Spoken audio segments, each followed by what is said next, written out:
Po në Shqipëri, Partia Socialiste shpreu sot shqetësim për përpjekjet sipas saj të shumicës për manipulimin e zgjedhjeve të 8 majit.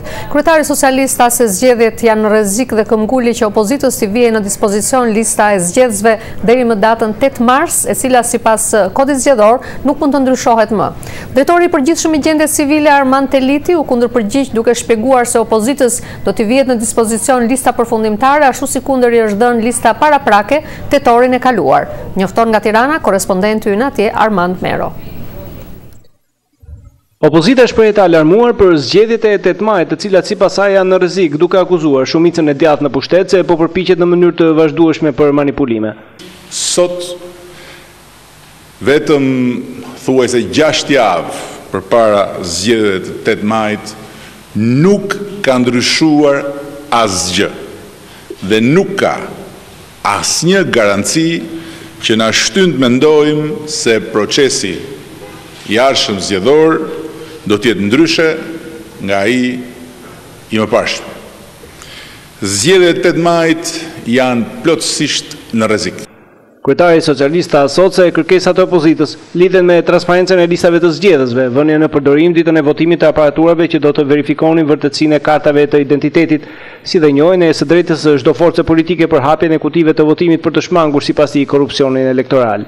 Këto që thash dhe çdo kusht tjetër i munguar për zgjedhjet lira të ndeshme në Shqipëri janë në përputhje të plot me Kushtetutën e Republikës së Shqipërisë, me ligjet e vendit tonë, me liri dhe drejta kushtetuese, ligjore dhe demokratike të çdo qytetari. Kryetari socialist vuri theksin te listat e votuesve, të cilat sipas tij nuk po i vijnë në dispozicion opozitës. Kjo çështje u bë sot burime dhe konfliktesh e përplasjesh mes përfaqësuesve socialist dhe drejtuesve të njësive bashkiake në Tiranë që drejtohen nga shumica. Opozita ka hedhur dyshime se lista e votuesve, e cila pas 8 marsit nuk mund të ndryshohet, po shtohet me persona të tjerë.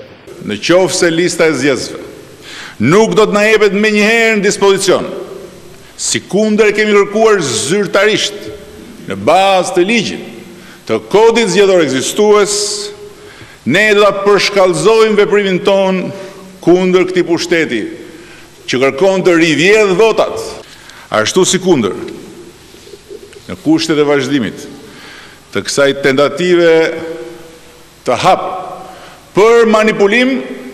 Ne do të thrasim pa humbur kohë forumet më të larta të partisë dhe të opozitës për të marrë vendimet e duhura. Kryetari socialist paralajmëroi thirrjen e forumeve drejtuese të partisë për të vendosur mbikëndrimin ndaj zgjedhjeve nëse kjo situatë vazhdon. Ndaj pretendimeve të opozitës për listat reagoi sot drejtori i përgjithshëm i gjendjes civile Armand Teliti.